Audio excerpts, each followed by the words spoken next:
मंत्री निर्मला सीतारमण ने गांधीनगर में आपकी पूंजी आपका अधिकार अभियान का किया शुभारंभ। अक्टूबर से दिसंबर तक चलेगा यह अभियान।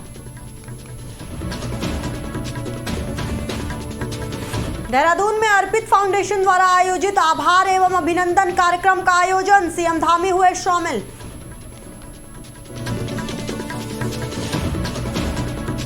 बिहार में चुनावी सरगर्मियां हुई तेज, जनशक्ति जनता दल का पूरे बिहार में दौरा। तेज प्रताप बोले, लोगों के दर्द को समझ रहे हैं।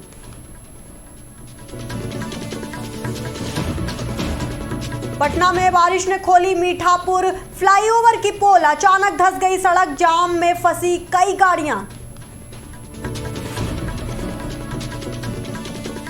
पाकिस्तान पर जमकर बरसे बीजेपी नेता रविंद्र रैना, कहा बेगुनाह लोगों का कत्ल पाकिस्तान की आर्मी कर रही है।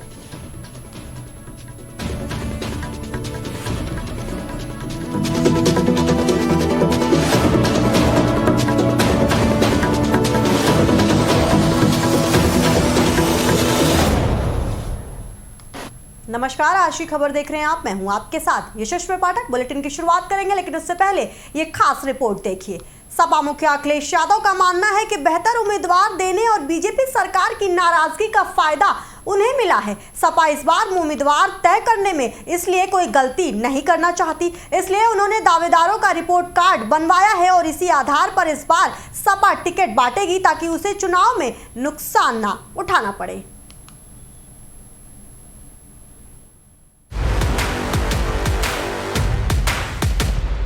उत्तर प्रदेश की राजनीति में 2027 विधानसभा चुनाव का बिगुल अभी बजा नहीं है, लेकिन समाजवादी पार्टी ने अपनी रणनीति बनानी शुरू कर दी है। पार्टी अध्यक्ष अखिलेश यादव ने संगठन को साफ संदेश दे दिया है कि अब टिकट बांटने का पैमाना केवल पहचान, दबदबा या नजदीकी नहीं होगा। अब हर दावेदार को अपना रिपोर्ट कार्ड दिखाना होगा। सूत्रों की माने तो अखिलेश यादव ने कहा है कि जिन नेताओं ने पिछले 5 सालों में जनता के बीच सक्रियता दिखाई है, संघर्ष किया है और संगठन के लिए काम किया है, वही टिकट पाने का हकदार होगा। अब आइए आपको बताते हैं कि आखिर रिपोर्ट कार्ड कैसा होगा। जनता के बीच उपस्थिति, जी हाँ, दावेदार ने अपने क्षेत्र में कितनी बार दौरा किया, मुद्दों की आवाज, बेरोजगारी, महंगाई, किसानों की समस्या जैसे मुद्दों पर कितनी मजबूती से बोलते रहे, संगठनों में योगदान, बूथ स्तर तक संगठन खड़ा करने में कितना योगदान दिया, जनसंपर्क, आम जनता, युवाओं और कार्यकर्ताओं के बीच कितने लोकप्रिय हैं, संघर्ष और आंदोलन, जी हाँ, सपा की नीतियों और विरोध के कार्यक्रमों में कितनी भागीदारी रही है। इन सब की रिपोर्ट जिला और प्रदेश स्तर पर तैयार होगी और फिर टिकट का फैसला उसी के आधार पर होगा। अखिलेश यादव का बड़ा संदेश भी अब आपको बता देते हैं। राजनीतिक जानकार मानते हैं कि अखिलेश यादव की इस रणनीति से कई संदेश निकलते हैं। नेताओं की चेतावनी, यानी कि सिर्फ कुर्सी की आस लगाए बैठे नेता अब टिकट की गारंटी ना समझे। कार्यकर्ताओं को उम्मीद, मेहनत करने वाले और जमीन से जुड़े लोग भी टिकट की दौड़ में आगे आएंगे। संगठन की मजबूती, इससे पार्टी का बूथ स्तर तक का नेटवर्क और मजबूत होगा।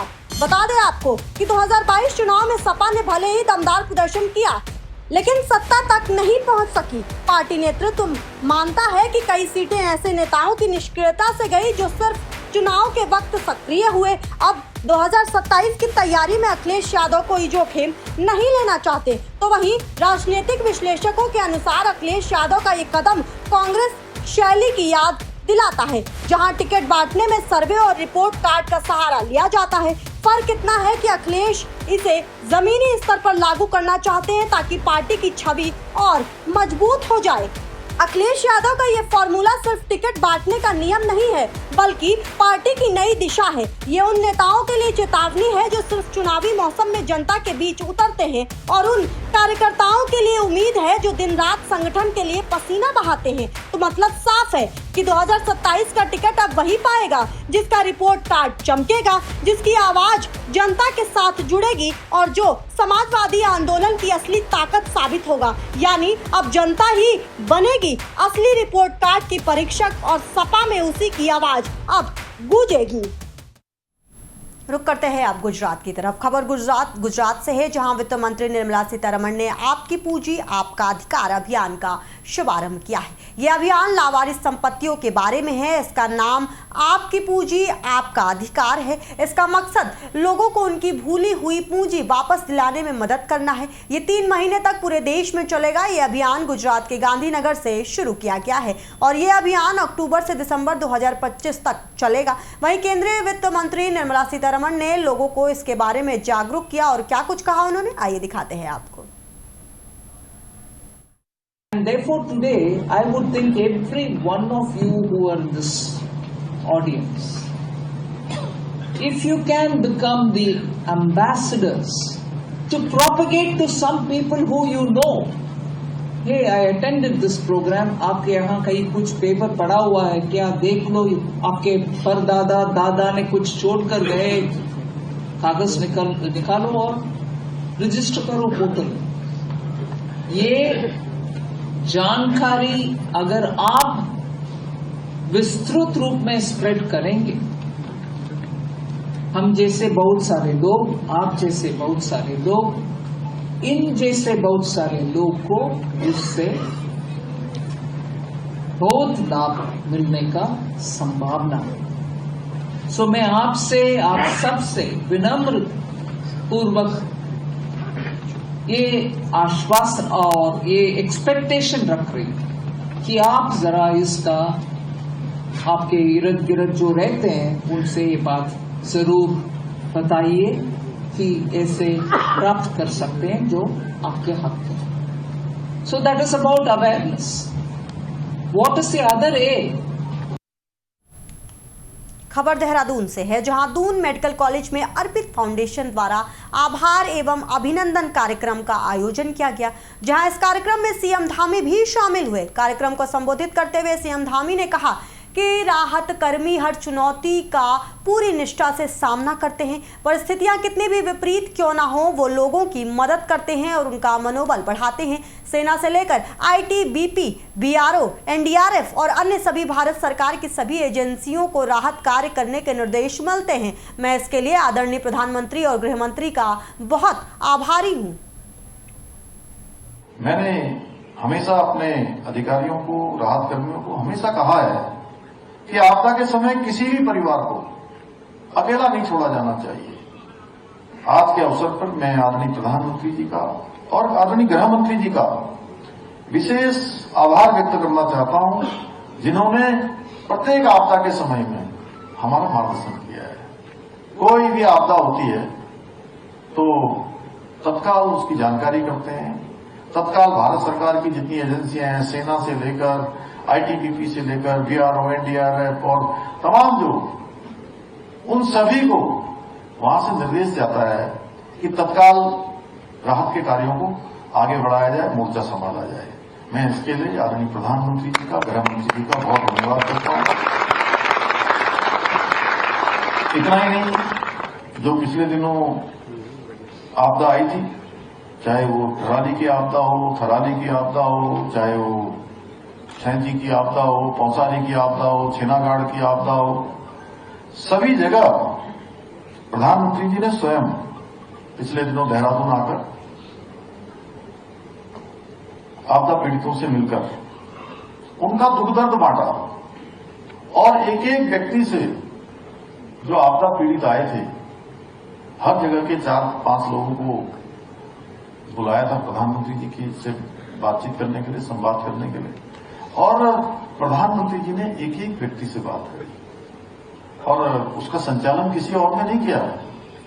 उन्होंने स्वयं सबको कहा कि एक तरफ से सबसे उन्होंने बात करी।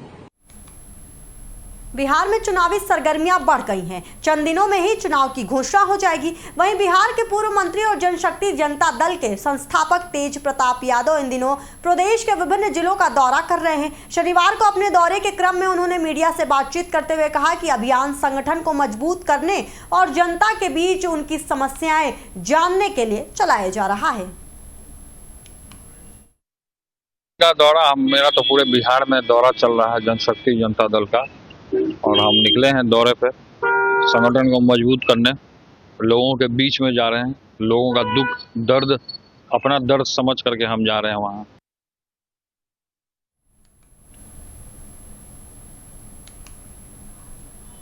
पटना में मानसून बीतने के बाद भी बारिश का कहर अभी भी जारी है। इस बीच भारी बारिश के चलते मीठापुर सब्जी मंडी के पास की सड़क भारी बारिश के बीच अचानक धंस गई। इस दौरान 2 गाड़ियां फंस गईं। इस सड़क पर फिलहाल यातायात को रोक दिया गया है। इस बीच पथ निर्माण मंत्री नितिन नवीन सड़क धंसने वाली जगह पर पहुंचे और हालात का जायजा लिया।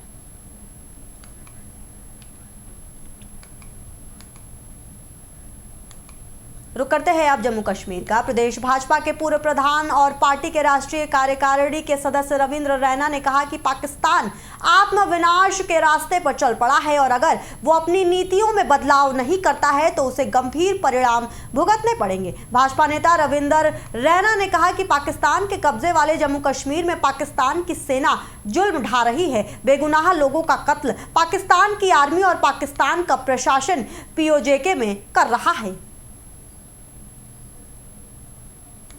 पाकिस्तान के कब्जे वाले जम्मू कश्मीर में विशेषकर मीरपुर, कोटली, भिंबर, बाग, पलंदरी, देवा बटाला, सुदनोती, नीलम वैली, गिलगित बल्टिस्तान, अस्करदू और पराचिनार जैसे क्षेत्रों में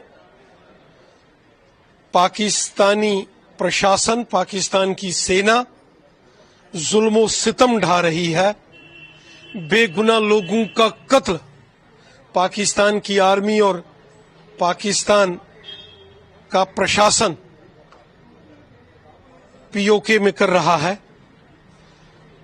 भारत के विदेश मंत्रालय ने इस पर कड़ी आपत्ति और इस पर पाकिस्तान को आगाह किया है। उत्तराखंड में आज से 50वीं सब जूनियर नेशनल बास्केटबॉल चैंपियनशिप की शुरुआत हो गई है। इसके लिए 28 राज्यों की बालक और 24 राज्यों की बालिका वर्ग की टीमों को करीब 1000 खिलाड़ी प्रतिभाग कर रहे हैं। नेशनल चैंपियनशिप का मुख्यमंत्री पुष्कर सिंह धामी बतौर मुख्य अतिथि शुभारंभ कर रहे हैं। इसके लिए बास्केटबॉल एसोसिएशन के पदाधिकारी हिस्सा लेंगे। वहीं टीवीके के महासचिव और भारतीय बास्केटबॉल महासंघ के अध्यक्ष आधव अर्जुन देहरादून में शुरू हो रहे राष्ट्रीय सब जूनियर बास्केटबॉल टूर्नामेंट के उद्घाटन समारोह में शामिल नहीं हुए। जानकारी देते हुए भारतीय बास्केटबॉल महासंघ के महासचिव कुलविंदर सिंह गिल ने बताया कि उन्होंने इस टूर्नामेंट के लिए अपनी शुभकामनाएं दी हैं। वो देहरादून हवाई अड्डे पर उतरे थे, लेकिन उन्हें घर से फोन आया कि उनकी बहन की तबीयत खराब हो गई है और उन्हें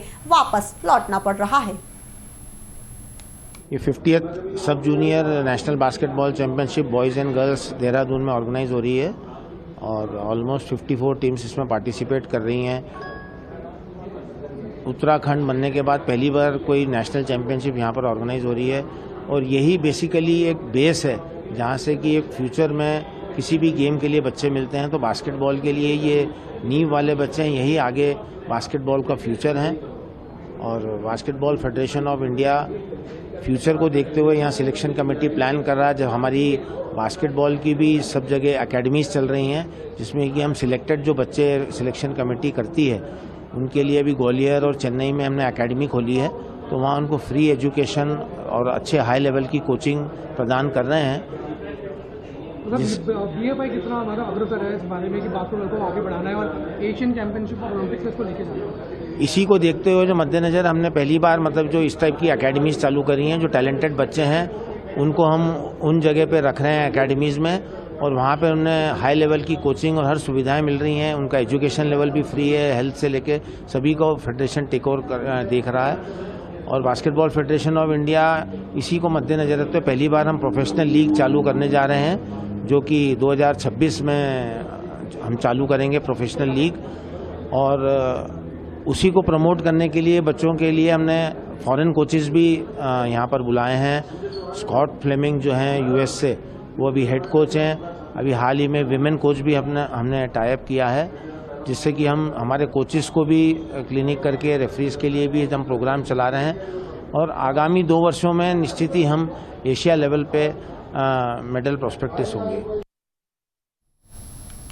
महाकाल की नगरी उज्जैन में पिछले 24 घंटे से लगातार बारिश हो रही है। इसके चलते शिप्रा नदी उफान पर है। नदी के रामघाट के किनारे स्थित छोटे मंदिर जलमग्न हो चुके हैं। वहीं बड़े मंदिरों में केवल शिखर ही दिखाई दे रहा है। घाट पर रखे हुए पुलिस के बैरिकेड आधे से ज्यादा डूब चुके हैं। साथ ही निचले इलाकों में जलभराव होने से लोगों को परेशानी का सामना करना पड़ रहा है।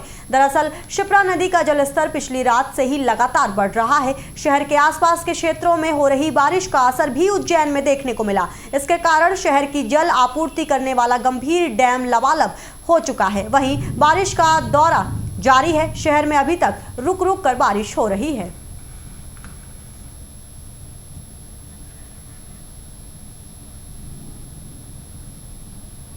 देश की बड़ी खबरों में बस इतना ही। बाकी के हम खबरों के लिए आप देखते रहिए आज की खबर।